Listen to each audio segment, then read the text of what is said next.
এই বড়ইতলা যে মাদ্রাসাটা, আপনার এলাকার মানুষ মোটেই তাকাতে চান না, দেখতে চান না। এখানে পড়ে ফকিরি বিদ্যা ভিক্ষা করে খাবে, তাই না? যারাই কথাগুলো বলে তারাই সবচেয়ে আল্লাহর কাছে ঘৃণিত প্রাণী। এরা শিয়াল কুকুরের চেয়েও খারাপ। আমি নিজের কথা বলবো না, হাদিস থেকে বলছি, আপনি শোনেন। মানে ওরা চায় আমাদের সন্তানগুলো স্কুলে কলেজে পড়ে বানর হোক। হচ্ছে তো বানর, তাই না? হচ্ছে বানর, বুড়া হয়ে গেছে, এখনো মুতাই শিখেনি।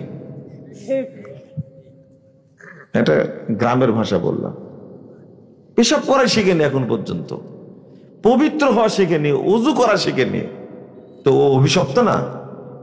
আল্লাহর নিয়ামত, ব্রেনটা কত সুন্দর, চোখ কত সুন্দর ছিল, কান কত সুন্দর ছিল, বিসিএস করেছে, সচিব হয়েছে, রিটায়ার্ড করেছে। হারামখোর এখনো উযু করতে জানে না, জানে না উযু করতে। চ্যালেঞ্জ, আপনি যদি বলেন উযু করতে জানে, ও আমার কাছে ধরে নিয়ে আসবেন। ও জানে না উযু করতে।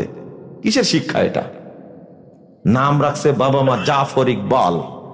হারামখোর এতদিনে বলছে যে মানুষ আসলে বানর থেকে হয়েছে।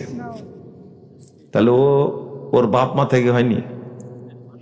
বাপ মা কত ভালো মানুষ ছিল, নাম রাখছে কি জাফর ইকবাল, কত সুন্দর নাম। আরে খাটাস, স্কুলে কলেজে পড়ে বিশ্ববিদ্যালয়ে চাকরি করে হারামখোর বলছে যে মানুষ বানর থেকে জন্ম নিয়েছে। কি করার দরকার চিন্তা করেন। এর অভিশপ্ত।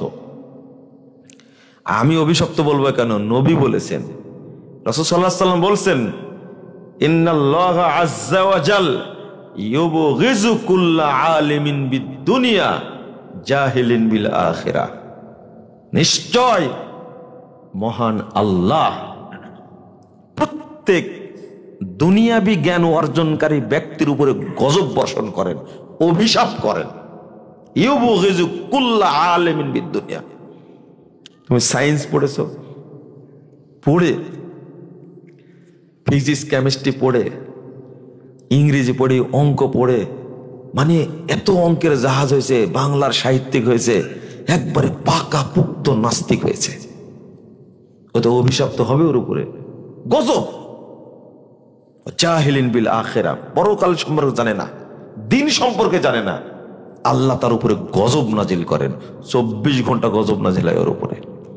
আল্লাহ বলছেন, ইয়ালামুনা যাহিরাম মিনাল হায়াতিদ দুনিয়া ওয়া হুম বিল আখিরাতি হুম গাফিলুন।